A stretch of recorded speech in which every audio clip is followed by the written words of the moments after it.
Most overrated शायर John Elia साहब हैं। क्या कहेंगे आप इस पर? कुछ तो लोग कहेंगे, लोगों का काम है कहना। इश्क में बहुत सारे लोग हैं, उन्हें उदासी बहुत पसंद आती है, वो ज़्यादा कनेक्ट कर पाते हैं जॉन एलिया साहब से। जो शायर ब्रेकअप एंथम लिखने के लिए मशहूर हो, उससे आप गृहस्थी की कविताएं या शायरी एक्सपेक्ट करेंगे, तो ये तो फिर गलती आपकी एक्सपेक्टेशन की है। जब तक वो जिंदा थे, मंचों पर जाते थे, उन्हें उतना सम्मान नहीं मिला। हर लेखनी का समय आता है, ऐसा ही कुछ गुनाहों का देवता के साथ भी हुआ। इसी आप तय करती हैं कि अमुक किताब छापी जाए या ना छापी जाए? बहुत अच्छा सवाल पूछा आपने। लोग बोलते हैं कि घोड़ा कुएं के पास आता है, लेकिन यहाँ हम ऐसे कुएं हैं जो हर जगह जाकर ढूंढते हैं कि कोई तो इसमें से जल निकालने के लिए तैयार हो। समय के साथ वाणी ने खुद को कैसे चेंज किया? जो भी नया घट रहा है उसे समझने की क्षमता वाणी में है, उसे अपनाने की क्षमता भी वाणी में है। वाणी का जो लोगो है, इसकी भी दिलचस्प कहानी है। तो हुसैन साहब ने कहा, मियाँ तुम्हारा जो बाकी सब बहुत हमें मजबूत लगा, बहुत बढ़िया लगा, मगर तुम्हारा लोगो अच्छा नहीं है। तो उन्होंने यूनाइटेड कॉफ़ी हाउस में ही अपने कागज़ पे वाणी का लोगो उकेरा।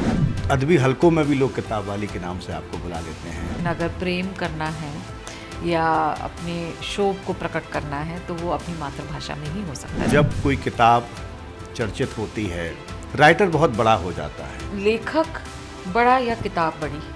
मैं कहूँगी किताब हमेशा बड़ी है। युवा वापस लौट रहे हैं हिंदी उर्दू की तरफ। हिंदी का छात्र कंटेंट में कई गुना मजबूत कंटेंट लिख रहा है। कंटेंट इतना मजबूत होता था कि कई इंग्लिश में लिखे हुए रिव्यूज पानी भरते थे। कैसे तय करती हैं कि किस लेखक को कितनी रॉयल्टी दी जाए? स्टैंडर्ड प्रोसीजर्स होते हैं। ब्रांडिंग कैसे करते हैं आप लोग, और उसमें लेखक की कितनी भूमिका है? 50-50% का मामला है। मार्केट में आप देखिए, फुटपाथ पे ज़मीन पे किताबें होती हैं, छोटे कस्बों में तो तौल के हिसाब से किताबें मिलती हैं। किताब वाले को दुख होता है, लेकिन क्या कहूँ, हज़ारों ख्वाहिशें ऐसी कि हर ख्वाहिश पे दम निकले।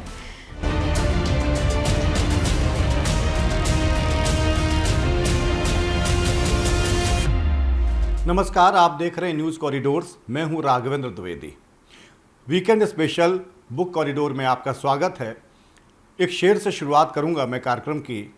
वो कहानी छोड़ती है मुद्दतों अपना असर, वो कहानी छोड़ती है मुद्दतों अपना असर, जिस कहानी का कभी किरदार मरता ही नहीं। ऐसी ही कहानी है वाणी प्रकाशन की। 62 साल पहले किताबों के कारोबार की दुनिया में एक बीज बोया गया। बीज अंकुरित हुआ, रफ्ता रफ्ता उसको खाद पानी मिला, और ऐसा खाद पानी मिला कि बदलते वक्त के साथ मौजूदा दौर में प्रकाशन समूह किसी बरगद के पेड़ जैसा हो गया। हमारे साथ बातचीत के लिए वाणी प्रकाशन की सीईओ अदिति माहेश्वरी जी हैं। अदिति जी, मौजूदा दौर में जिस स्वरूप में वाणी प्रकाशन काम कर रहा है, कितनी संतुष्ट हैं आप? राघवेंद्र जी, बहुत धन्यवाद मुझे आमंत्रित करने के लिए। हज़ारों ख्वाहिशें ऐसी कि हर ख्वाहिश पे दम निकले। बहुत कुछ दुनिया भर में हम देखते हैं, समझते हैं, और हमें लगता है कि ये हिंदी में क्यों नहीं हो रहा है। जो भी कुछ एडवांस दुनिया भर में हो रहा है वो हिंदी में घटना चाहिए, और वाणी प्रकाशन उस यात्रा का समन्वयक भी होना चाहिए। तो बहुत अच्छा लगता है कि, लेकिन जब हम आर्टिफिशियल इंटेलिजेंस की बात करते हैं तो वाणी में सबसे पहले हिंदी में आर्टिफिशियल इंटेलिजेंस पर महत्वपूर्ण प्रकाशन प्रकाशित हुए। पर्यावरण से जुड़ी हुई किताबें हों तो सबसे पहले हिंदी में वाणी प्रकाशन से ही ये किताबें प्रकाशित हुई। 90, 80, 70 का स्त्री विमर्श नए रूप से कैसे प्रस्तुत किया जाए, वो वाणी प्रकाशन में सुचिंतित पैरवी हुई उसकी। और LGBTQ+ कम्युनिटी पर किताबें हिंदी में सबसे पहले वाणी से। तो कहने का पूरा तात्पर्य यही है कि जो कुछ समय में घट रहा है हमारे आसपास, वो वाणी में दर्ज होना चाहिए किताबों के ज़रिए, और ये संतोषजनक है। संतोषजनक है। एक ज़माने में अंग्रेज़ी की किताबें छापने वाले प्रकाशकों का बोलबाला था दुनिया भर में, और ऐसे वक्त में हिंदी साहित्य भी बड़ा समृद्ध रहा हिंदुस्तान का। शुरुआत करना, कई दशकों की मेहनत लगना, लेकिन समय के साथ वाणी ने खुद को कैसे चेंज किया? अंग्रेज़ी का बोलबाला मैं कहूँगी कि अब कुछ कम हुआ है 21वीं शताब्दी में, क्योंकि लोगों को समझ आने लगा है कि मातृभाषा को जानना बहुत ज़रूरी है। चाहे वो फ्रेंच हो, चाइनीज़ हो, जापानीज़ हो, हिंदी हो, मलयालम हो, बांग्ला हो, मराठी हो, डोगरी हो, जितनी भाषाएं हैं दुनिया भर में, उनको ये समझ आने लगा है कि आप स्वप्न तो अंग्रेज़ी में देख सकते हैं शायद, लेकिन अगर प्रेम करना है या अपने शोभ को प्रकट करना है तो वो अपनी मातृभाषा में ही हो सकता है। स्वप्न मातृभाषा में हमारे बुझा दिए गए, क्योंकि हमें कहीं ना कहीं ये समझाया गया कि नौकरी चाहिए तो अंग्रेज़ी आनी चाहिए। लेकिन अब समय बदल चुका है और मातृभाषाओं में रोज़गार के बहुत अच्छे एवेन्यू सबके लिए खुल गए हैं, रास्ते खुले हैं। और इसके साथ साथ वाणी की भूमिका ये रही है कि देखिए, मेरे पिता और मेरी माँ ने इस कंपनी को बहुत मेहनत से इतनी ऊंचाइयों पर खड़ा किया, और उन सबसे बड़ा श्रेय उनका इस बात पे मैं उन्हें साधुवाद तो क्या ही करूँगी अपने माता पिता को, लेकिन अगर मैं अपने बॉस के रूप में उनको देखूं तो सबसे बड़ी बात यह है कि किसी संस्था को युवा पीढ़ी के लिए मौजू बनाए रखना, उसे रेलेवेंट बनाए रखना, ये बहुत बड़ा चैलेंज होता है। इस चुनौती को उन्होंने अपनाया और मेरे और मेरी बहन दामिनी के लिए उन्होंने वाणी प्रकाशन को हमेशा तरोताज़ा और रफ्तार के साथ बढ़ती हुई ऑर्गेनाइजेशन रखा। तो हमारे लिए जब मैं स्कॉटलैंड में पढ़ रही थी या मेरी बहन मुंबई में पढ़ रही थी, और जब हम विश्व भर के पुस्तक मेलों में होकर आते हैं और यहाँ आकर बताते हैं कि क्या हुआ वहाँ, तो मुझे ये बार बार एहसास होता है कि जो भी नया घट रहा है उसे समझने की क्षमता वाणी में है, उसे अपनाने की क्षमता भी वाणी में है। और ये एक डीएनए तैयार किया जाता है किसी भी संस्था का। आप भी जानते हैं कि यूं ही संस्थाएं बड़ी नहीं होती, उनके डीएनए पे काम होता है, तब जाकर उस संस्था के भविष्य को लेकर एक आश्वस्ति बनती है या एक गंभीरता अर्जित होती है उसकी तरफ। हम उसी के लिए रोज़ काम करते हैं। वाणी का जो लोगो है, इसकी भी दिलचस्प कहानी है। मकबूल फ़िदा हुसैन साहब ने बनाया था। कैसे संपर्क हुआ, कैसे ख्याल आया कि उनसे बनवाया जाए? ये कहानी शायद मेरे पिताजी ज़्यादा मज़ेदार ढंग से आपको बता पाएंगे, लेकिन जो मुझे पता है, जो दर्ज है कागज़ों में, वो यह है कि मकबूल फ़िदा हुसैन साहब से परिचय अशोक वाजपेयी जी ने करवाया था, और फ़िदा साहब की हस्तलिखित आत्मकथा, हुसैन की कहानी अपनी ज़ुबानी, उन्होंने कुछ प्रतियां प्रिंट करवाई थी। सेल्फ पब्लिशिंग जैसा प्रोजेक्ट था वो, तो लेकिन उन्हें एक विश्वसनीय प्रकाशक की आवश्यकता थी, तो वाजपेयी जी ने पिताजी से उनका संपर्क कराया था। तो पिताजी ने एक राशि भुगतान कर उन पुस्तकों को हासिल किया और उसे बाज़ार में घर घर तक पहुंचाया। और ये लोग घूम रहे थे दिल्ली में 2-4 दिनों के लिए। फ़िदा साहब दिल्ली में थे और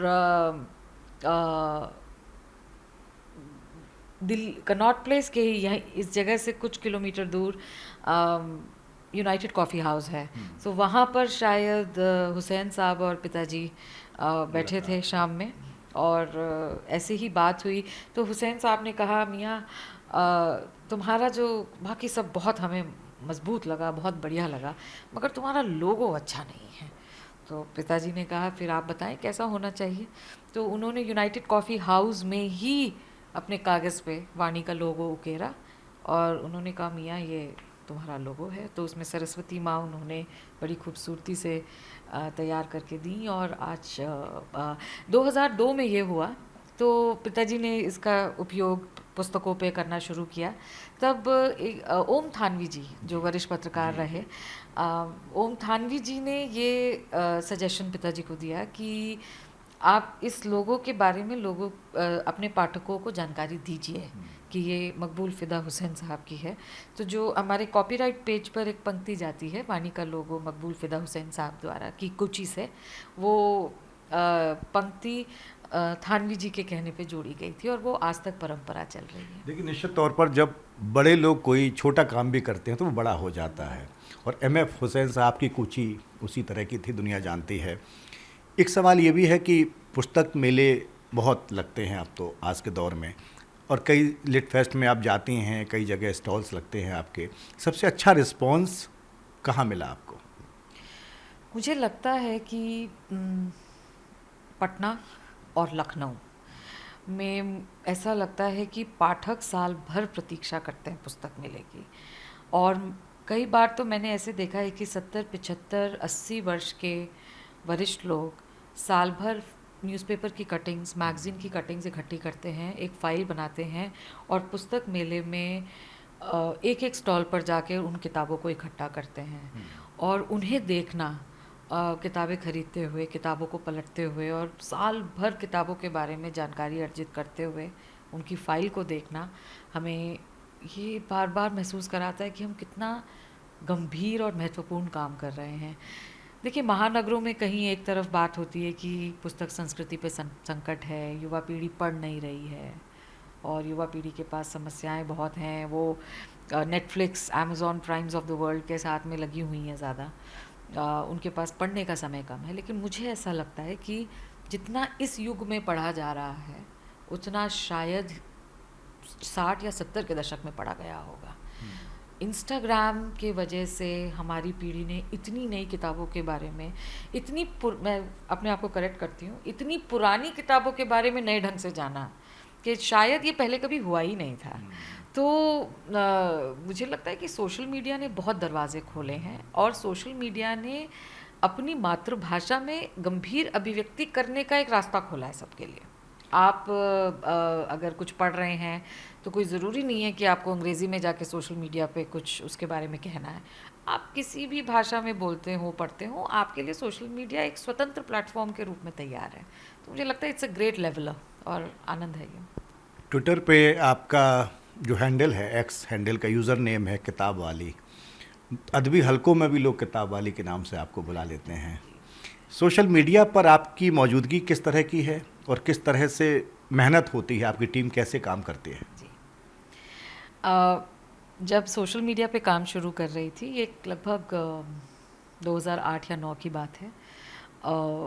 मैं Tata institute of social sciences में पढ़ती थी और वहाँ सोशल मीडिया पे बहुत चर्चाएं हो रही थी। ये वो समय है जब फेसबुक आया था और ट्विटर पे हर कोई अकाउंट नहीं बना सकता था। आपको कुछ समाज में, सरकार में कुछ किसी पद पर होना होता था, तब जाके आप ट्विटर पे कुछ अपना अकाउंट बना पाते थे। तो इस तरीके का ज़माना था वो। तो मुझे ये समझ आया कि सोशल मीडिया पे तो बहुत कुछ हो रहा है। हिंदी उस समय बहुत कम थी फेसबुक पे, सोशल मीडिया पे, और सिर्फ ब्लॉगिंग शुरू हुई थी। और कुछ शुरुआती दिनों में जो सबसे महत्वपूर्ण नाम है वो है प्रभात रंजन जी, जिन्होंने जानकी पुल शुरू किया था और उनका वो ब्लॉग ऑक्सफोर्ड और कैम्ब्रिज जैसे विश्वविद्यालयों में भी पढ़ाया जा रहा था उस समय, उधर के हिंदी विभागों में। तो जब वहाँ मैंने देखा कि यहाँ तो कोई भी आके कुछ भी कह सकता है और किसी भी बात पे चर्चा छेड़ी जा सकती है, तो मैंने अपने पिताजी को बताया कि यहाँ तो इस बारे में बहुत बात हो रही है और हमें वाणी का कुछ करना चाहिए सोशल मीडिया पे। उन्होंने तुरंत बोला बिल्कुल शुरू करो। तो 1 जनवरी 2010 था, हमने अपना अकाउंट शुरू किया था और हमने उस पर लिखा था कि नववर्ष की शुभकामनाएं, वाणी प्रकाशन की ओर से नव। और उस पर तमाम लोगों ने आकर कुछ ने शुभकामनाएं दी और कुछ ने बड़ा अभद्र व्यवहार किया। और मैं ये सोचकर दंग रह गई कि हमने ऐसा क्या कह दिया कि ये अभद्रता हमें झेलनी पड़े। मैं तो रात भर रोती रही, मैं बहुत घबरा गई कि ये क्या हुआ, क्योंकि इससे पहले कभी ट्रोल नाम की कोई चीज़ हो सकती है हमें पता नहीं था, बिल्कुल कोई अंदाज़ा नहीं था। और फिर मैंने सुबह सुबह 4 बजे 5 बजे पिताजी को फ़ोन किया कि ऐसा हो गया, यहाँ तो ये कर दिया। उन्होंने बोला कोई बात नहीं। पिताजी के गुरु प्रोफेसर सुधीश पचौरी जी, जो समाजशास्त्रीय अध्ययन और उत्तर आधुनिकतावाद पे बहुत काम है जिनका, उन्होंने एक बात समझाई थी उन्हें, तो वही उन्होंने मुझे समझाई। उन्होंने बोला कि सोशल मीडिया ना एक काली अंधेरी गली है, सीधे चलते जाओ। अगर कोई और पीछे से आके कोई मार दे और तुम पलटोगी पीछे उसको जवाब देने, कोई दूसरी साइड से फिर मारेगा। तो इसलिए पलटो ही मत, आगे सिर्फ बढ़ती जाओ, अपना काम करो और बढ़ती जाओ। वो रामबाण नसीहत थी और आज तक उसे ही पालन करते हैं उसका।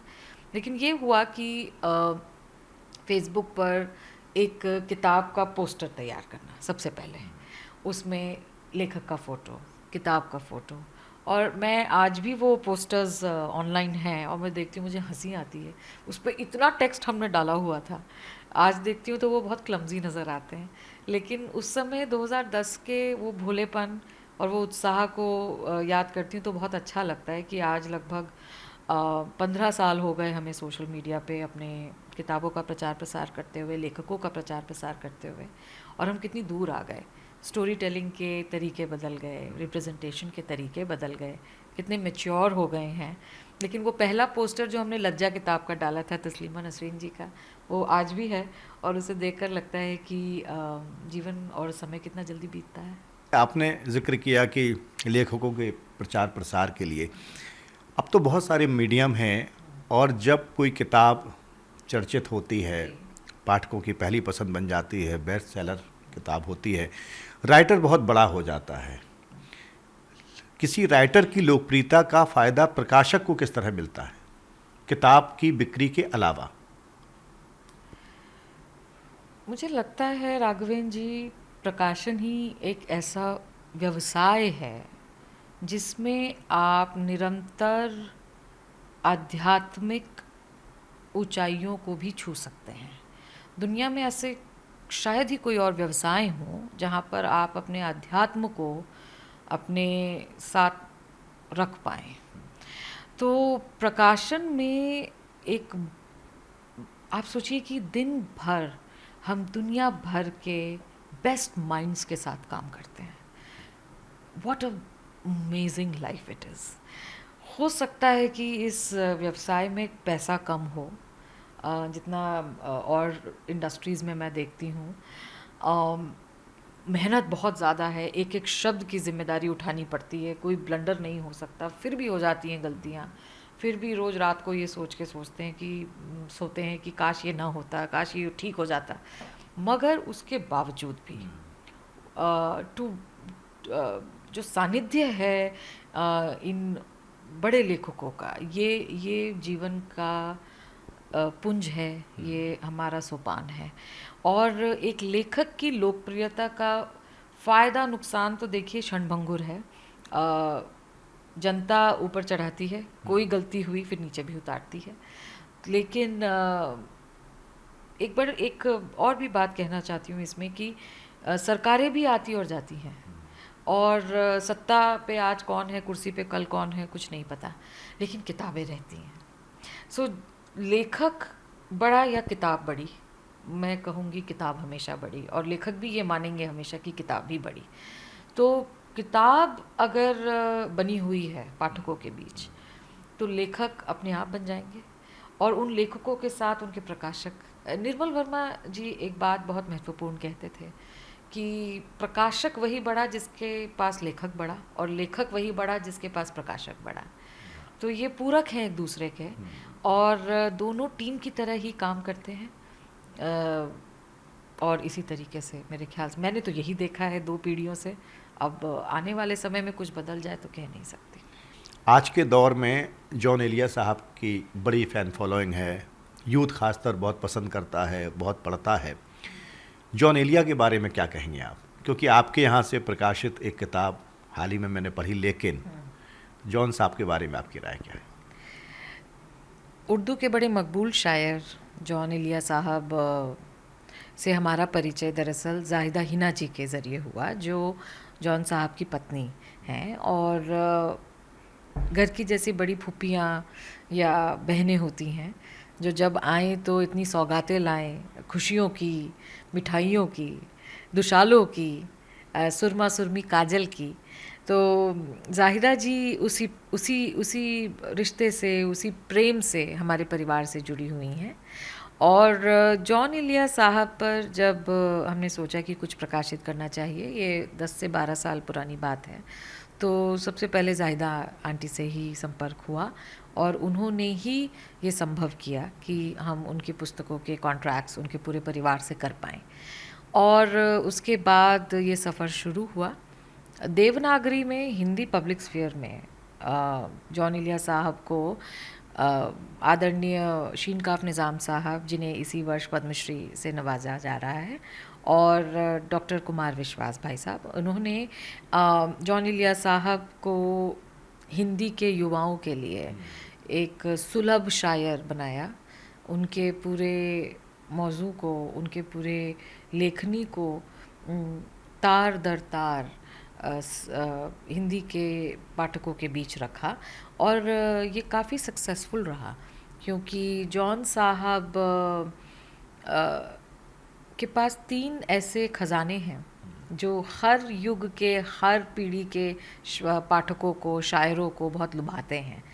पहला तो ये कि उनका अहम और खुद के लिए आत्मसम्मान उनकी शायरी में दिखता है और झलकता है। तो जाहिर है कि युवा खून जो अपने आत्मसम्मान की तलाश में निकलता है घर से, उन्हें जॉन इलिया साहब अपने बहुत नज़दीक के शायर लगते हैं। दूसरी चीज़ जो मुझे नज़र आती है जॉन साहब की लेखनी में, वो है किसी भी युवा पीढ़ी के लिए जो माशूक या माशूका के लिए कुछ अगर पंक्तियाँ किसी को चाहिए या उस एहसास को पास भी पहुंचना है इश्क के, तो वो जॉन साहब के पास पहुंचते हैं। तीसरी बड़ी बात जो मुझे लगती है जॉन साहब के पास, वो है शब्द संरचना, जो उनके पास पूरी मैं कहूँगी जागीर है शब्दों की, वो बहुत अभूतपूर्व है। और वो जिस तरीके से एक शब्द को दूसरे शब्द के साथ रखते हैं, कई चमत्कार उनकी शायरी में नज़र आते हैं जो पहले एक्सपेरिमेंट्स नहीं हुए। तो इसलिए मुझे लगता है जॉन इलिया साहब जो हैं वो हैं। जॉन साहब की लोकप्रियता आज तो सर चढ़कर बोल रही है, लेकिन जब तक वो जिंदा थे, मंचों पर जाते थे, उन्हें उतना सम्मान नहीं मिला। इस पर क्या कहना है? क्योंकि ठीक है, लेखन किस तरह का है पीढ़ियां तय करती हैं, भविष्य तय करता है, लेकिन समकालीन लोगों ने उन्हें उतना सम्मान नहीं दिया। हर किताब, हर लेखक, हर लेखनी का समय आता है। आप देखेंगे कि ऐसा ही कुछ गुनाहों का देवता के साथ भी हुआ। जब धर्मवीर भारती जी ने पहली बार ये किताब प्रकाशित की थी, तो जो मुझे पुष्पा भारती जी से पता चला, वो ये बताया उन्होंने, मैं उन्हें प्यार से दादी बोलती हूँ तो नाम लेने में थोड़ी तकलीफ़ होती है उनकी, तो दादी ने ये बताया कि भारती जी बहुत नाखुश थे इस उपन्यास से। उन्हें ये लगता था कि ये उनकी सबसे कमज़ोर लेखनी का परिचय है। और आज हम देखते हैं इंस्टाग्राम पे, फेसबुक पे, ट्विटर पे, अमेज़ॉन पे ये किताब इतनी लोकप्रिय है कि 1960 के दशक में 1960 लग गया था जब ये किताब प्रेस में गई थी, और आज हम 2025 में बैठे हैं, और आज ये किताब इतनी बड़ी ब्लॉकबस्टर है जितनी शायद भारती जी के समकालीन समय में शायद उनको ऐसे रिव्यूज़ नहीं मिले इस किताब पर, ऐसे पाठकों से ऐसी प्रतिक्रियाएं नहीं मिली जो आज मिल रही हैं। आज भी हर लिटरेरी स्टॉल पर वो मिल जाते हैं। हाँ, गुनाहों का देवता उपलब्ध है। ऐसा ही कुछ जॉन इलिया साहब के साथ हुआ। वो डिस्कवर देर से हुए, और शायद समय उपयुक्त उनके लिए अब है, जब ख्यालों का लोकतंत्र दरअसल निर्मित हो रहा है सोशल मीडिया पर। वहाँ किसी की गेट कीपिंग नहीं है। तो जॉन इलिया इस गेट कीपिंग के खिलाफ तो ज़िंदगी भर थे।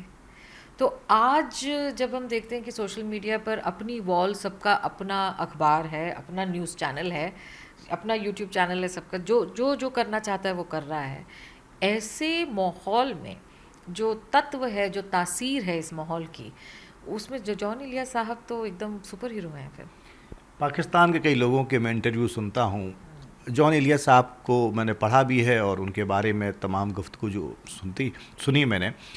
फक्कड़ मिजाज इंसान थे, और वो कभी अपने लेखन को ही बहुत सहेज के नहीं रखते थे। कहीं गए, एक पीने के बाद, शाम के बाद वो एक अलग मोड में होते थे, वहीं छोड़ दिया अपना कलाम। लोग कहते हैं, ऐसा इंटरव्यू में मैंने सुना है कि बहुत सारे लोगों को जो उनका अदब हाथ लगा, कलाम हाथ लगा, वो उन्होंने रख लिया। बहुत सारा उनका कलाम अभी तक ज़माने के सामने आया ही नहीं है। ये बड़ा नुकसान है। बिल्कुल है, और ऐसा इतिहास में कई बार देखा गया है कि ऐसे नुकसान अदब की दुनिया को उठाने पड़े हैं और भोगने भी पड़े हैं। लेकिन ऐसे में मैं जाहिदा जी पर फिर से आऊँगी और उनको अपना साधुवाद, प्रेम, आदर, सम्मान जो कुछ है मेरे पास वो उनको देना चाहूँगी, क्योंकि उनकी वजह से बहुत कुछ बच गया जॉन साहब का। और सबके पारिवारिक मसले हैं, मैं उस पर बहुत नहीं कहना चाहती हूँ, वो मेरा क्षेत्र नहीं है। लेकिन फिर भी जाहिदा जी ने जॉन साहब को संभालने में, उनकी किताबों को संभालने में जो उनकी भूमिका है वो अभूतपूर्व है, और उसके लिए हम सबको उनका धन्यवाद करना चाहिए, नहीं तो ये भी नहीं बचता जो बचा है। कुछ लोग ये कहते हैं कि आज के दौर में मोस्ट ओवररेटेड शायर जॉन एलिया साहब हैं, क्या कहेंगे आप इस पर? कुछ तो लोग कहेंगे, लोगों का काम है कहना। और लोगों के कहने पे मैं कुछ कहूँगी तो फिर लोग क्या कहेंगे। तो मेरा ये मानना है कि हर लेखक को हर पाठक पसंद करे, ये कोई ज़रूरी नहीं है। हो सकता है कुछ लोगों को जॉन एलिया साहब ओवररेटेड लगें।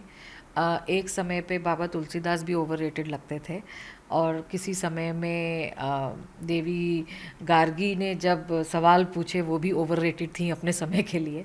तो समय तय करता है कि क्या अंडररेटेड है, क्या ओवररेटेड है। समय की प्रतीक्षा करना मुझे लगता है एक संपादक और एक प्रकाशक का मूल धर्म है, और हम वही करते हैं। इसीलिए कहीं ना कहीं मैं आपको बताऊं, हो सकता है कि कुछ प्रकाशन गृह जो फैमिली ओरिएंटेड बिजनेसेस हैं शायद इसलिए भी हैं क्योंकि इसमें प्रतीक्षा बड़ी लंबी होती है। जो कॉरपोरेशंस को संभालनी, वो प्रतीक्षा का समय थोड़ा मुश्किल हो जाता है उनके लिए। जॉन एलिया साहब के बारे में जितना अब सोशल मीडिया पे हम देख रहे हैं, या लिटरेचर फेस्टिवल्स में देख रहे हैं, या बुक स्टोर्स पर जो पाठक आके उनकी किताबें लेते हैं उनके रिस्पॉन्सेस से देख रहे हैं, तो ऐसा लगता नहीं कि उन्हें कोई ओवररेटेड मानता है। लेकिन अगर एक ऐसी लॉबी है जो पाठकों की जो उन्हें ओवररेटेड मानती है, तो उनके लिए मौजूदा माहौल में जो अच्छे शायर हैं उन्हें वो आगे रखें और दुनिया से साझा करें। हो सकता है कि कुछ अच्छा पढ़ने लिखने के लिए वहाँ मिल जाए, तो ये तो कलम की लड़ाई कलम से ही निपटनी चाहिए। तो अगर ऐसा है तो बिल्कुल कुछ सामने आए तो देखा कुछ जाएगा। शायरों को भी मैं सुनता हूँ, उनका ये कहना है कि जॉन एलिया साहब जो हैं वो ओवररेटेड इसलिए हैं कि शायद बर्बादी का जश्न उन्होंने मनाया ज़िंदगी में, और जो इश्क में बहुत सारे लोग हैं उन्हें उदासी बहुत पसंद आती है, वो ज़्यादा कनेक्ट कर पाते हैं जॉन एलिया साहब से, ये भी वजह हो सकती है। जो शायर ब्रेकअप एंथम लिखने के लिए मशहूर हो, उससे आप गृहस्थी की कविताएं या शायरी एक्सपेक्ट करेंगे, तो ये तो फिर गलती आपकी एक्सपेक्टेशन की है। तो जॉन एलिया साहब के साथ ऐसा ही है। उनका जीवन एक कैनवस पे एक तरीके से रंगा हुआ था। वो पेंटिंग किसी को पसंद आए या ना आए वो देखने वाले की मर्ज़ी है, लेकिन उनकी अपनी पेंटिंग, उनके अपने रंग खुद के थे और वो खुद रंग ही थे। हो सकता है कि तबाही का जश्न मनाना एक प्रबुद्ध समाज के लिए बड़ी निराशाजनक बात हो, लेकिन अगर किसी व्यक्ति का जीवन उसी तबाही से ही अंडरलाइन हो रहा है तो उसके लिए वही जश्न है। आप सोचिए कि जब कबीर दास लिख रहे थे तो कितने लोगों ने कहा कि ये तो जुलाहा पगला गया है और क्या लिख रहा है, और बिल्कुल समाज के खिलाफ जाके लिख रहा है। लेकिन आज जीवन में कोई अटकता है कहीं और कहीं उनको मार्गदर्शन की ज़रूरत होती है, तो कबीर के दोहों में ही जीवन का सार मिलता है। बातचीत की शुरुआत में आपने बार बार पिताजी का जिक्र किया। मैं चाहूँगा अपने दर्शकों के लिए कि अपने पिताजी का नाम भी बताइए, उनके बारे में कुछ बताइए, क्योंकि शुरुआत उन्होंने की, कैसा देखा उन्होंने आपने बचपन से उनको काम करते हुए? मेरे पिताजी श्री अरुण महेश्वरी जी दरअसल दूसरी पीढ़ी के प्रकाशक हैं। मेरे दादा डॉक्टर प्रेमचंद महेश्वरी जी ने वाणी प्रकाशन की नींव रखी, मगर बहुत अल्पायु में, लगभग 42 की उम्र में उनका देहांत हो गया। उसके बाद मेरी दादी श्रीमती शिरोमणि देवी जी ने काफ़ी मशक्क़त करके अपने तीनों बच्चों को खूब पढ़ाया लिखाया दिल्ली विश्वविद्यालय में, और उन्होंने वाणी प्रकाशन बंद नहीं होने दिया। 90 के दशक से वाणी प्रकाशन की पूरी रूपरेखा संभालने की जिम्मेदारी मेरे माता पिता के पास आई, और दोनों ने एक दूसरे का पूरक बन के इस संस्था को लोग कहते हैं अपने कंधों पे खड़ा किया। मुझे जो मैंने उनका परिश्रम देखा है, उनके संघर्ष देखे हैं, मैं कहती हूँ अपनी कमर पे खड़ा किया। और वो आज भी उतनी ही मेहनत से इस संस्था का पालन पोषण कर रहे हैं। मेरे पिताजी उत्सव धर्मी व्यक्ति हैं जी। और मेरी माँ उनकी संगिनी, she is the financial brain behind Vani. And वो उस्मानिया यूनिवर्सिटी की बीकॉम पढ़ी हुई महिला हैं और इकोनॉमिक्स की छात्र रहीं।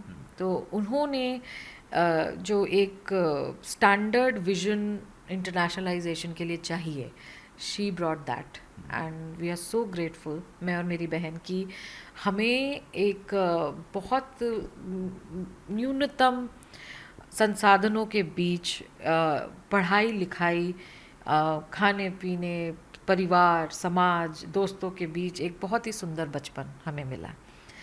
आज भी दोनों सबसे ज़्यादा सक्रिय हैं वाणी में। हम तो कभी कभी छुट्टी मार भी लेते हैं, वो तो कभी नहीं मारते लेकिन एक बृहद रूप जो वाणी का आज है, जिसमें हम भारतीय ज्ञानपीठ की पुस्तकें प्रकाशित कर रहे हैं। Yatra books is a part of Vani group now. और Vani foundation distinguished translator award अब 10वें वर्ष में जा रहा है, जयपुर लिटरेचर फेस्टिवल में संजॉय रॉय जी के साथ में, नमिता गोखले जी के साथ में। तो हम ये देख पा रहे हैं कि अच्छी नीयत से कोई भी काम अगर शुरू किया जाए तो समाज, दुनिया सब साथ में आ जाती है। यही मैंने अपने पिताजी के जीवन से देखा। बहुत सारी निराशाओं को कैसे डील करना है, उन पे कैसे रिएक्ट करना है। वो जैसे ना हमारी एक बहुत प्रिय हैं तेजी अम्मा, जो तेजी ग्रोवर जी हैं, उन्हें हम प्यार से अम्मा बोलते हैं। और कवि हैं और इंग्लिश लिटरेचर की बड़ी अध्यापक रहीं जीवन भर, और फिलोसोफर, गाइड आप उन्हें मान सकते हैं।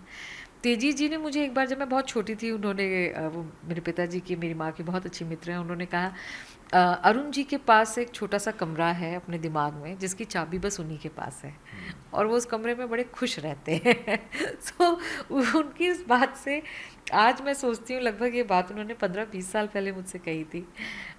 उतने पिता की उत्सव धर्मिता, मतलब किताबों के बीच में, अभी जैसे कोई किताब खराब हो जाती है तो मैं पैनिक मोड में आ जाती हूँ, ये किताब में ये गड़बड़ चली गई, ये ठीक नहीं हुआ, एंड ही वुड से हो जाएगा, इसको हम कर लेंगे।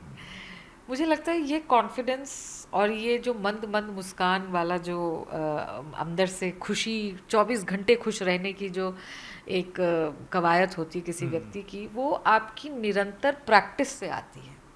आप अपने काम में इतना रम गए हैं कि आपको कोई चीज़ परेशान कर ही नहीं सकती।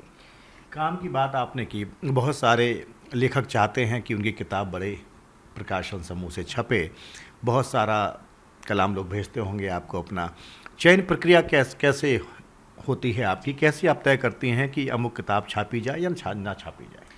बहुत अच्छा सवाल पूछा आपने। लोग बोलते हैं कि घोड़ा कुएं के पास आता है, लेकिन यहाँ हम ऐसे कुएं हैं जो हर जगह जाकर ढूंढते हैं कि कोई तो इसमें से जल निकालने के लिए तैयार हो।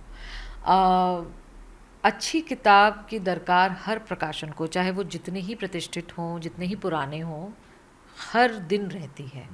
तो हमारे युवा साथी जो भी किताब लिख रहे हैं, उनके लिए सिर्फ ये एक मैसेज है कि आप जब भी किताब के बारे में किसी प्रकाशक को बताने पहुँचें तो ईमेल में विस्तृत रूप से अपना परिचय लिखें। सबसे पहले आप ऐसे सोचिए कि आप मेट्रो में चढ़े, आप किसी अनजान व्यक्ति से बात शुरू कर रहे हैं, तो आप कैसे करेंगे?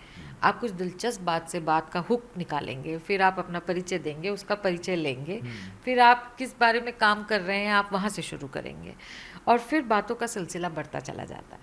तो इसी तरीके से हमें आप अपने बारे में बताएं, अपनी किताब के बारे में बताएं। और हमारा पूरा संपादकीय बोर्ड, आप सोचिए दिन में लगभग 10 से 12 पांडुलिपियाँ हमें ईमेल से, डाक से मिलती हैं। अब तो व्हाट्सएप पे भी आने लग गई हैं। और उनमें से बहुत मुशक्क़त करके हम लोग सब पांडुलिपियों को पढ़ते हैं। कोशिश ये रहती है सर कि हम हर एक पर प्रॉपर जवाब दें कि एक्सेप्टेड है या रिजेक्टेड है। एक्सेप्टेड है तो उसे हम कोशिश करते हैं कि एक समयबद्ध सीमा में पूरा करके पाठकों के बीच ले आएं। इस पूरे प्रोसेस में थोड़ा समय लगता है। आप सोचिए कि अगर किसी लेखक को किताब लिखने में 1 साल या 2 साल का समय लगा या ज़्यादा लगा, तो उसका कम से कम आप 10 से 15% समय प्रकाशक को भी देंगे या संपादक को देंगे कि वो आपकी किताब को समझ पाए। वो धीरज आप रखें। और आप सोचिए, इतनी पांडुलिपियों को पढ़ते हुए हम अगर कुछ चुन रहे हैं तो उस तक पहुंचने के लिए भी समय लगता है। दूसरी बात ये कि एक पद्धति जो हमारे पिताजी ने शुरू करी, वो बहुत और उसे पोषित किया आदरणीय प्रोफेसर अभय कुमार दुबे जी ने, वो है पीयर रिव्यू और ब्लाइंड रिव्यू की पद्धति, जिसमें हम जो कुछ संभावित किताबें लगती हैं जो अच्छी हैं, जिसमें कुछ हो सकता है, हम उसमें से लेखक का नाम हटा देते हैं और उसको पीयर रिव्यू के लिए एक हमारा स्पेशलाइज्ड पैनल है, उनके पास भेजते हैं। जैसे मान लीजिए कथेतर साहित्य है, इतिहास या समाजशास्त्र की पुस्तकें हैं, उनके लिए एक पैनल है जिसमें से 10 से 15 ऐसे लेखक, ऐसे विद्वान जुड़े हुए हैं वाणी से, जो समय निकालकर उस पांडुलिपि पे एक पूरी रिपोर्ट जारी करते हैं कि इसमें मजबूत क्या है या इसमें कहाँ काम करने की ज़रूरत है। और हम कमज़ोर नहीं बोलेंगे, बोलेंगे काम करने की ज़रूरत है। लेकिन लेखक बहुत संवेदनशील होते हैं ना, उनको कोई भी शब्द it can hurt them, so we don't do it. तो और उसमें अगर इसे प्रकाशित करें तो हम किस समय, साल का कौन सा समय उपयुक्त रहेगा, उस पर भी वो हमें एडवाइस करते हैं। जैसे इसी तरीके से कथा साहित्य जब आता है तो कथाकार हैं और बहुत सारे अखबारों के एडिटर्स हैं जो हमारी मदद करते हैं चुनने में अच्छी किताब को। तो ऐसे ही कविता के साथ होता है, अब ग्राफिक नॉवेल्स में भी हम ये करने लगे हैं। तो पीयर रिव्यू होना बहुत ज़रूरी है, क्योंकि इससे समाज में किताब के बारे में, लेखक के बारे में, लेखनी के बारे में एक सुचारू रूप से बातचीत का माहौल बनता रहता है। प्लस आप ये भी सोचिए, जब कोई चयनित पुस्तक प्रकाशित होती है तो वो एकदम से दुनिया में एकल यात्रा करने नहीं आती, उसका एक परिवार बन चुका होता है। प्रकाशन गृह के अलावा भी रिव्यूअर्स उस किताब को जानते हैं। तो ये एक, मुझे लगता है एक माहौल बनाने के लिए, किसी किताब के लिए, किसी आइडिया के लिए, किसी लेखक के लिए बहुत ज़रूरी है। अगर किसी किताब पर या लेखन पर सहमति हो गई लेखक के साथ कि ये किताब हमें छापनी है, उसके बाद की प्रक्रिया क्या है? जैसे लेखक की पसंद का कवर, नाम, या आप लोग सुझाव देंगे, वो तालमेल कैसे होता है? ये बहुत ही इंटीमेट और नज़दीक से काम करने वाला प्रोसीजर है। कई कवर्स ऐसे हैं, फॉर एग्जांपल एक ही कवर आज जिसके बारे में सुबह मेरी फ़ोन पे लंबी चर्चा हुई लेखक से, और शाम में आज वो आके उसे पूरा करवाएंगे दफ्तर में। 28 सैम्पल्स हमने उनको दिखाए हैं और वो कुछ जम नहीं रहा है, उसे ठीक करना है अभी। तो मैंने उनसे फिर यही आग्रह किया कि अब आप आएँ और हम लोग बैठ के, और मुझे पता है कि हाँ, उनका आइडिया और हमारी एडिटोरियल टीम का आइडिया आसपास ही है, मगर कहीं कुछ गैप है जिसको हम कैसे पूरा करें, वो बैठ के हो जाएगा। कई बार ऐसे होता है कि एक ही सैम्पल इतना पसंद आ जाता है सभी को कि within half an hour the book is off to press. तो ये दोनों ही तरीके की बातें होती हैं। इसी तरीके से मैंने अधिकांश रूप से ये पाया है कि एक अवेयर और मेहनती लेखक को अगर एक अवेयर और मेहनती एडिटोरियल टीम मिल जाए तो वो उनके इनपुट्स को मानते हैं। अगर आप उन्हें तर्क ठीक दें कि ये शब्द ऐसे नहीं, अगर ऐसे जाना है, और तार्किक रूप से आप अगर मौजू हैं, तो वो बात मानते हैं और बहुत प्रेम से, सम्मान से बात मानते हैं। ऐसा नहीं है कि कोई विरोधाभास होता है। तो ये बहुत प्यारा टीम वर्क है। और हर किताब पे आप सोचिए कि जैसे एक एग्जांपल दूँ, अलका सरावगी जी की किताब गांधी और सरला देवी चौधरानी में पहले संस्करण में आप देखेंगे कि गांधी पे चंद्र बिंदु गया है, जबकि वो किताब इतने महत्वपूर्ण रिव्यूअर्स के पास गई, इतने महत्वपूर्ण लेखकों के पास गई, और उन्होंने ये बात देखी कि गांधी पे चंद्र बिंदु दरअसल वर्तनी के तर्ज पे गलत है। सिर्फ बिंदु ही होनी चाहिए। और हमने आगे के सभी संस्करणों में वो सुधारा, और हमने अभी शायद चौथा या पांचवा संस्करण चल रहा है किताब का, हमने सेकेंड एडिशन में वो आप सोचिए पूरी मैनस्क्रिप्ट बदली अंदर तक, और एक एक लाइन पे काम हुआ हमारी संपादकीय टीम द्वारा। तो और अलका जी का बड़प्पन है कि उन्होंने सभी एग्जाम्पल्स को, सभी आइडियाज़ को उन्होंने एक्सेप्ट भी किया और उसके साथ उन्होंने काम भी किया। तो ऐसे बड़े लेखक होते हैं। यकीनन बेहद मेहनत लगती है और टीम वर्क से नतीजे बेहतर निकलते हैं। नाम के मामले में क्या कहना चाहेंगे, क्योंकि नाम राइटर के जहन में कुछ आ रहा है, उसको पता नहीं इस नाम की किताब पहले से है बाज़ार में नहीं है, प्रकाशक उस पर कैसे काम करते हैं नाम पर? देखिए, हम मार्केट फेसिंग एजेंसी हैं मूल तौर पर, और हमें बाज़ार की पल्स पर निगाह रखनी ज़रूरी है हमारे लिए।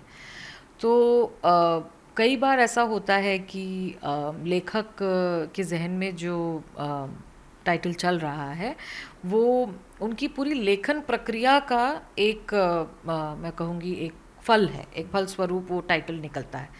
लेकिन जब किताब तैयार हो जाती है तो एक प्रकाशक की दृष्टि उस फल का सैलड कैसे बनेगा, या उसका मार्मलेड कैसे बनेगा, या उसका जूस बनेगा, वो उस आगे की प्रोसेसिंग पे उनका दिमाग चलता है। सो कहने का मतलब ये है कि कई बार ऐसा होता है कि हम अपने सजेशंस भी भेजते हैं लेखक को कि आप ऐसे नहीं ऐसे सोच के देखिए अगर क्या है।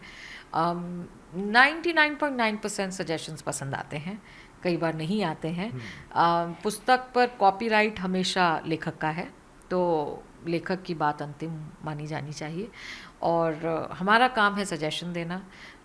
वो सजेशन पसंद आ जाए तो बहुत अच्छी बात है, लेकिन फिर किताब कई बार ऐसा हुआ है कि अगले एडिशन में कहा गया कि नहीं नहीं, आपने जो वो कहा था आप उसको ले लीजिए फिर से।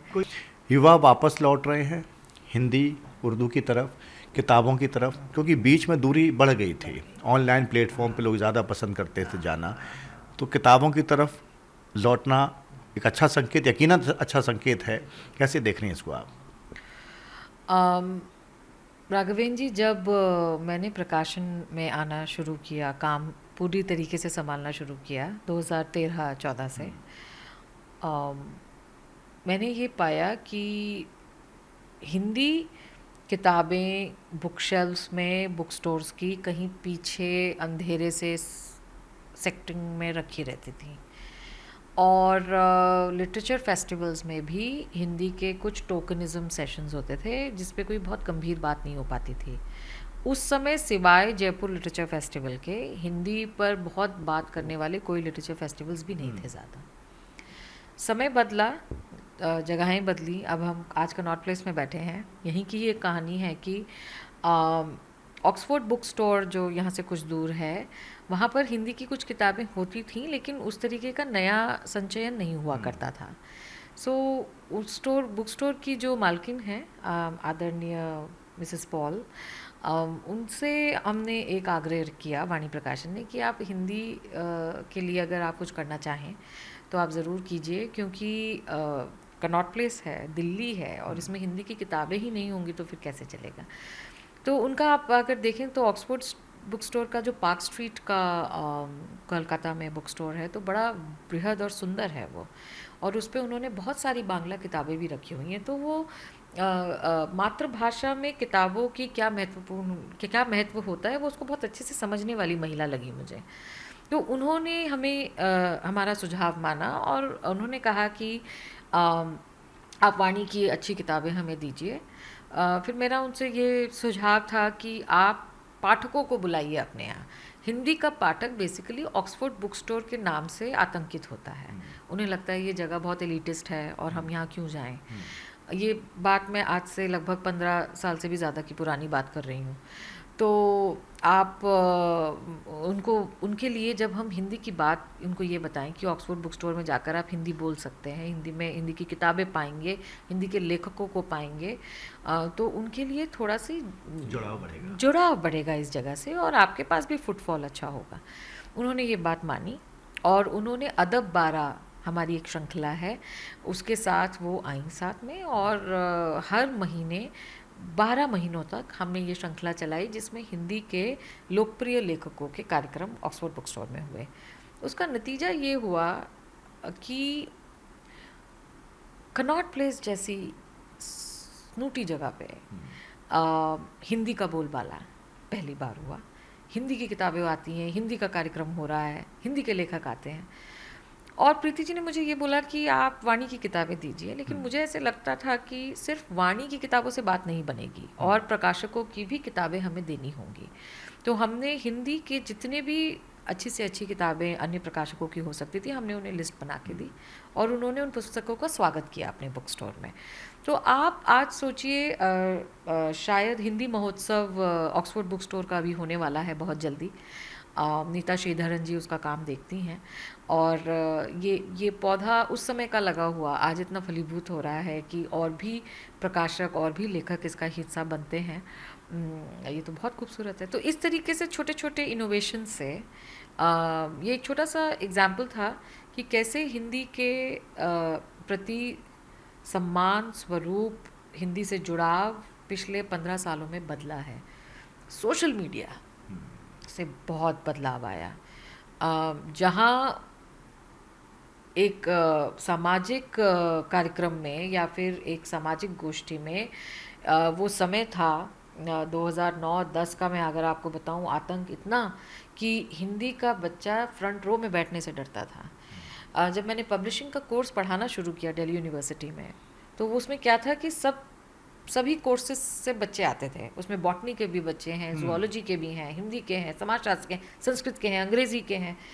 और वो एक बैच होता था 50 से 60 बच्चों का, जो मुझे एक कोर्स पढ़ाना है 3 महीने के लिए। और मेरा अनुभव ये था कि हिंदी के छात्रों को आखिरी की 2 पंक्तियों से पहली 2 पंक्तियों में लाने में पूरा का पूरा आधा सेशन बीत जाता था। उसका हमने ये युक्ति निकाली कि हम ये बोलने लगे कि आप सबके पास एक एक किताब दी और उन सभी छात्रों को कहा कि आप इस किताब का रिव्यू लिखिए। कोई अपना नाम नहीं लिखेगा रिव्यू के नीचे, जिसको जो भाषा पसंद है उसमें लिखिए। और वो पन्ने हम पूरी कक्षा में चिपका देते थे और उस रिव्यू पर एक एग्जामिनर उन्हीं छात्रों का कोई क्रॉस कर दिया जाएगा। किसी को नहीं पता कौन किसे रिव्यू कर रहा है। ये सारा बैकएंड मैं देखती थी और फिर ये समझ आता था कि हिंदी का छात्र कंटेंट में कई गुना मजबूत कंटेंट लिख रहा है किताब के बारे में। अगर वो अपना नाम हटा दे उस पे से, तो उसे ये चिंता खत्म हो जाती है कि मैं हिंदी में लिख रहा हूँ, ये पता चल रहा है।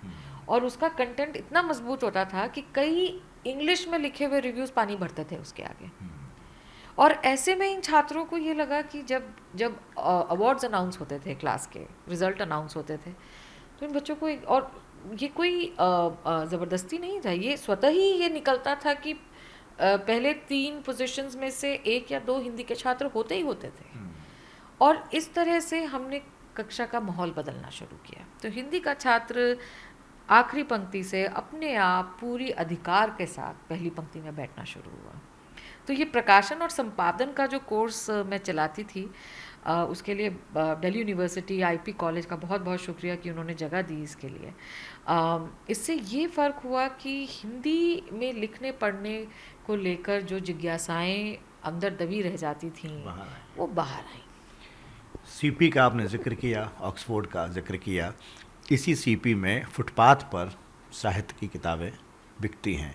कई शहरों में, मार्केट में आप देखिए, फुटपाथ पे, ज़मीन पे किताबें होती हैं। छोटे कस्बों में तो तौल के हिसाब से किताबें मिलती हैं। किताब वाले को दुख होता है देख के? क्या कहूँ,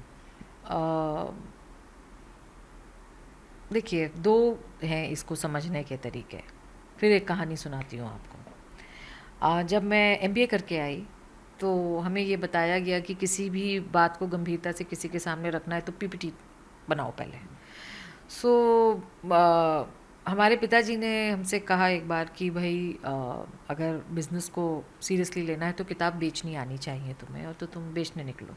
तो उन्होंने हमें कहा कि कुछ किताबें हैं, उसमें से कई बड़े लेखक हैं, उनकी किताबें लेकर तुम देखो ज़रा सीपी में क्या हो रहा है, खान मार्केट में क्या हो रहा है, यहाँ से शुरू करो। जब मैं निकली मेरे साथ ऑफिस के कुछ रनर्स साथ में मेरे साथ ही निकले और हम बुक स्टोर्स में गए। सो पहले बुक स्टोर में तो खैर जगह ही नहीं मिली खड़ी होने की। अ, उन्होंने कहा कि ये नहीं, हम हिंदी की किताबें रखते ही नहीं। दूसरे में गई तो जब मैंने अपना पूरा नाम बताया तो जाहिर है कि सरनेम सुनकर उन्होंने मुझे पानी के लिए पूछ लिया और उन्होंने बोला कि आप रख दीजिए किताबें, अगर बिकेंगी तो बता देंगे, मतलब लिखा पढ़ी नहीं होगी उस पर।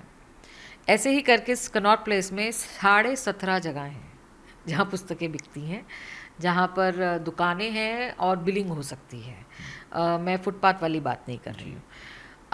उन 17.5 जगह में आधी जो जगह है वो है जो मस्जिद के बाहर जो एक स्टॉल लगता है, वो शायरी की उनके पास कलेक्शन बड़ा अच्छा है, तो एक वो है। अब कट टू 2025, मालिनी जी की किताब, मालिनी अवस्थी जी की किताब की बुक साइनिंग हुई और कनॉट प्लेस के जैन बुक डिपो और अमृत बुक डिपो ने उन पर बड़ी बहुत प्रशंसनीय तरीके से उनकी बुक साइनिंग रखी अपने बुक स्टोर्स में। और बाहरी सन बुक सेलर्स के जो अनुज बाहरी जी हैं, उन्होंने तो वीडियो पे ये बात कही कि हिंदी की पहली किताब है बाहरी सन्स में जो जिस पे हम ऑथर साइनिंग ऑर्गेनाइज कर रहे हैं। और फ़कीर चंद हम गए तो वहाँ पर भी इतने सारे लोग मिलने आए मालिनी जी से कि क्या कहूँ। सो हिंदी के प्रति माहौल बदल रहा है, ये बात तय है। लेकिन जो हमारा जुरिस्डिक्शन है जाली किताबों को कंट्रोल करने के लिए, वो कहीं ना कहीं साथ में आता है, बहुत मदद भी करता है, लेकिन वो प्रोसेस बहुत एक्सपेंसिव और बहुत जटिल है। मान लीजिए किसी जाली किताब जहाँ पे आपकी छप रही है किसी प्रकाशक की और उसे वहाँ जाके छापा मारना होता है, तो आप पहले जाके थाने में कंप्लेंट दर्ज करते हैं, उन्हें कन्विंस करते हैं, उनको प्रूव करना होता है कि ये जाली है। अब आप सोचिए कि वही किताब, वही कागज़, और आप उस अगर 2 किताबों को आप स्वैप कर दें तो आप ना बता पाएँ कि इसमें से जाली कौन सी असली कौन सी है। तो ये एक बहुत बड़ी समस्या है सबसे पहले। फिर अगर हमारी पुलिस कंफर्म कर देती है इस बात को कि ये बिल्कुल जाली है, आप बिल प्रोड्यूस करते हैं और सब बताते हैं, तो फिर छापा मारने के लिए कोर्ट से परमिशन लेनी होती है। तो वहाँ पर साथ में पूरा एक उसका प्रोटोकॉल है कि वकील साहब जाएंगे और साथ में पुलिस के रिप्रेजेंटेटिव्स जाएंगे। फिर वहाँ पे जाली जहाँ पे किताबें बन रही हैं, बिक रही हैं, वहाँ से आप जब्त करते हैं टाइटल्स को और फिर वो मामला कोर्ट में दायर होता है। तो ये बहुत लंबा प्रोसेस है और बहुत सारे प्रकाशक शायद इसको अफोर्ड नहीं कर पाते हैं। इस वजह से फुटपाथ पर जो किताबें बिक रही हैं 99% जाली होती हैं। और कई बार मैंने तो कुछ अपने प्रकाशक मित्रों को ये कहते हुए सुना है, वो बड़े खुश हो जाते हैं देखकर कि चलो इतनी पॉपुलर हैं कि यहाँ बिक रही हैं। लेकिन मुझे ऐसे लगता है ये एक लेखक का अधिकार मारने वाली बात है। एक खून पसीने की सिंचाई से किताब लिखता है लेखक और अपनी पूरी मेहनत से, अपनी गुडविल से एक प्रकाशक उसको पाठकों तक पहुंचाता है, बाज़ार में खड़ा करता है किताब को, सालों तक किताब के साथ खड़ा रहता है।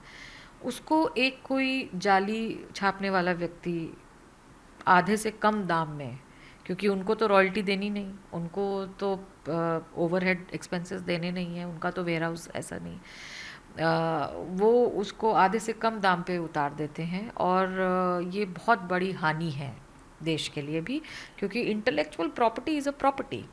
साहित्य के लिए भी बहुत बड़ा नुकसान है। रॉयल्टी की बात आपने की, मैं उसी पे आने वाला था। रॉयल्टी को आप कैसे तय करती हैं कि किस लेखक को कितनी रॉयल्टी दी जाए? लेखक की किताब, एक तो स्टैंडर्ड प्रोसीजर्स होते हैं कि आप कितना परसेंटेज रॉयल्टीज़ आप प्रॉमिस करते हैं ऑथर्स को। एडवांसेस भी दिए जाते हैं जब प्रकाशक को विश्वास होता है कि वो ये किताब इतनी तो बेच लेंगे, तो advance against royalty is also symbol of that confidence कि जो एक प्रकाशक में है कि इसे तो हम बेच ही डालेंगे, ये तो इतनी बढ़िया किताब है। तो ये हर किताब पे एडवांस देना संभव नहीं होता, क्योंकि कई किताबें एक्सपेरिमेंट होती हैं, कई किताबों के साथ रिस्क लिया जा रहा होता है। और जो पब्लिशिंग में जिनको पद्मश्री से सम्मानित किया गया है, उर्वशी बुटालिया जी, उनका मैंने एक परिचर्चा सुनी जिसमें वो कहती हैं कि एडवांसेस नहीं होने चाहिए। इससे प्रकाशकों के बीच और लिखने पढ़ने की सभ्यता में एक अलग प्रकार का की प्रतिद्वंदता बढ़ती है, जिससे बहुत हनन होता है लेखनी का। एक स्कूल ऑफ थॉट वो भी है। इन सब के बीच एग्रीमेंट बहुत ज़रूरी है लेखक और प्रकाशक के बीच, और दोनों ही इस एग्रीमेंट से बंधे हुए हैं। कोई भी एक व्यक्ति उस एग्रीमेंट का अगर हनन करता है तो वो पुस्तक के हक में नहीं है। और इस जी, बेस्ट सेलर किताब कब बनती है, कितना नंबर आना चाहिए बिक्री के लिहाज से, तब आप कह सकते हैं कि ये बेस्ट सेलर हो गई?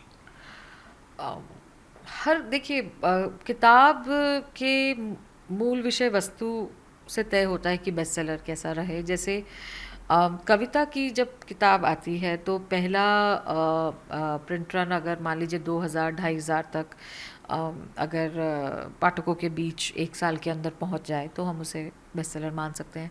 लेकिन उपन्यास, कहानी या कथेतर साहित्य जैसा अब मालिनी अवस्थी जी का आया, या यतीन्द्र मिश्र जी ने गुलजार साहब जो लिखी वैसा, या अलका सरावगी जी का गांधी सरला देवी चौधरानी, अंबर पांडे साहब का मतलब हिंदुत्रयी का जो पहला उपन्यास है, या सत्यव्यास का मीरा मेरे आगे।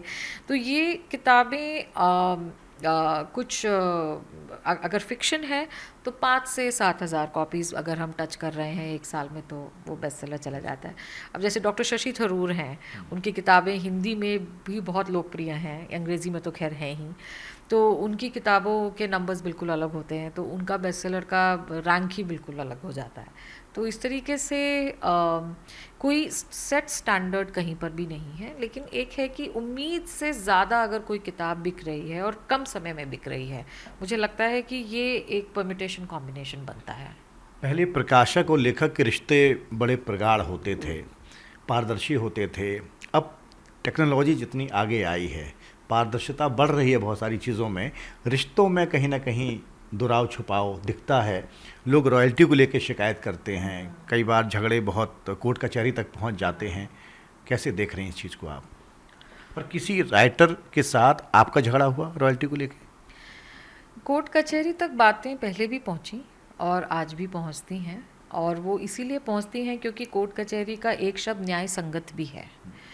न्याय की अभिलाषा सभी को होती है, लेखक हों चाहे प्रकाशक हों, तो अन्याय तो किसी के साथ नहीं होना चाहिए। पारदर्शिता, देखिए पारदर्शिता तब भी उतनी थी, आज भी उतनी है। कुल मिला के एक प्रकाशन गृह की रेपुटेशन क्या है वो उस पर बहुत डिपेंड करता है। आज भी ये बहुत बड़ा गैप है प्रकाशनों में, कि प्रकाशन व्यवस्था में दरअसल, कि एग्जैक्ट कितनी कॉपी किसके पास पहुंची इसको ट्रेस करना संभव नहीं है, क्योंकि डिस्ट्रीब्यूशन सिस्टम ऐसा है। हमने ये भी कोशिश की कुछ किताबों के साथ, एक्सपेरिमेंट भी किया कि अमेज़ॉन से तो लेबलिंग होके निकल जाती है, आप एग्जैक्टली पता लगा सकते हैं कि ये ऑर्डर नंबर यहाँ गया। लेकिन मान लीजिए किसी बुक सेलर के पास एक पुस्तक की 100 प्रतियाँ गई। अब एक कॉन्सेप्ट है हिंदी में सेल, हिंदी में क्या हर भाषा में सेल और रिटर्न, मतलब किताब नहीं बिकी तो वापस कर दी जाएगी। अब वो वापस आती है राघवेंद्र जी कभी 2 साल में, 4 साल में, 5 साल में।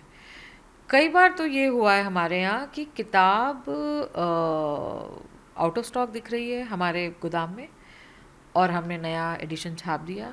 2-2.5 साल बाद 3, और ये कोविड के बाद ज़्यादा हुआ, कई पुस्तक विक्रेताओं ने दुकानें बंद कर दी, उन्होंने बचा हुआ स्टॉक वापस कर दिया।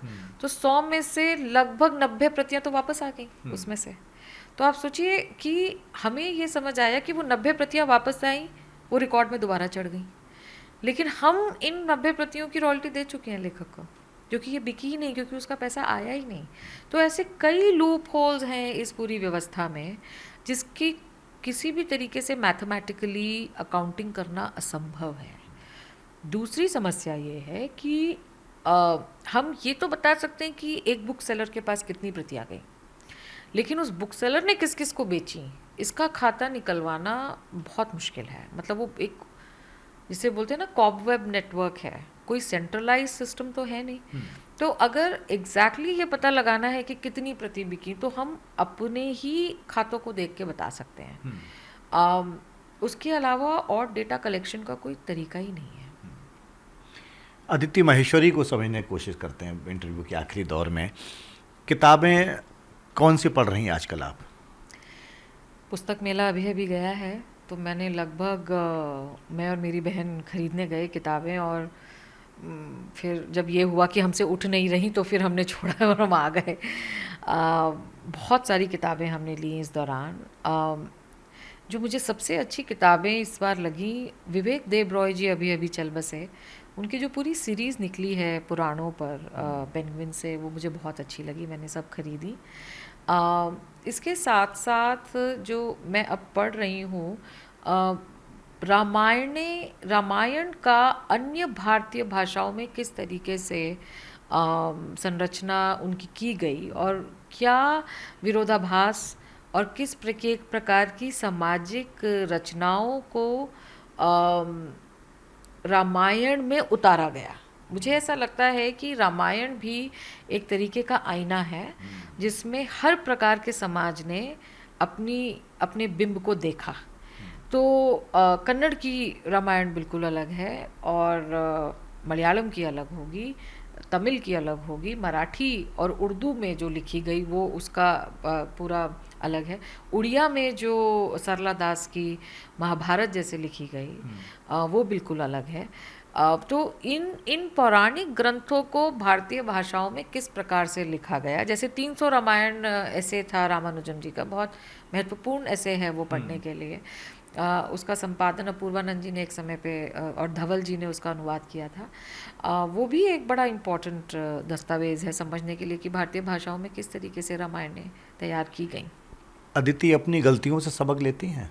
बहुत ज़्यादा, रोज़। जैसे 3 मिनट पहले ही देखा कि मैं बहुत ज़्यादा पलक झपका रही हूँ तो रोक दिया उसको। जोक सपाट, ये बहुत ज़रूरी है कि आप अपने ऊपर निगरानी रखें। जैसे कि चंद्रकांत देवतले जी हमारे बड़े कवि हैं, वो कहते हैं कि खुद पर निगरानी का समय है ये। तो आत्मविवेचना और आत्मसंवर्धन बहुत ज़रूरी हैं, और मुझे लगता है कि अच्छे गुरुओं का आशीर्वाद तो खैर है ही ज़रूरी, लेकिन बस एक चीज़ जो मुझे ऐसे लगती है कि बहुत ज़रूरी है हम सब में, वो ये कि अपनी ईगो को हम शून्य करें, शून्य की ओर बढ़ें, और ये समझें कि हम एक बड़ी संरचना, एक बड़े कार्य से जुड़े हुए छोटे से बिंदु हैं। तो अपना काम हम और परफेक्शन से करें और मजबूती से ऊंचाई तक जाएं। और देखिए, कोई वो पेड़ जो गगनचुंबी हुआ है वो अपनी जड़ से अलग होके तो नहीं हुआ है। दुनिया भर में वाणी की किताबें जाती हैं, मैं दुनिया भर में वाणी की किताबों के साथ ट्रैवल करती हूँ, लेकिन गढ़ तो दरियागंज ही है, गढ़ तो वही दरियागंज है। संतुष्टि का पैमाना आपके हिसाब से क्या है? रात को जल्दी नींद आ जाना और सुबह भोर से पहले उठ जाना, बस। खुशी आपके हिसाब से? जो काम जैसा होना चाहिए वैसा हो जाए। किताब परफेक्ट आनी चाहिए, आ जाए। लेखक प्रसन्न होना चाहिए, हो जाए। खुशी का पैमाना है। खुशी का पैमाना है। जिंदगी क्या है आपके हिसाब से? सतत यात्रा, और ऐसी यात्रा जिसमें रुकना संभव नहीं है, रुकना भी नहीं चाहिए, और जल की तरह बहते जाएं।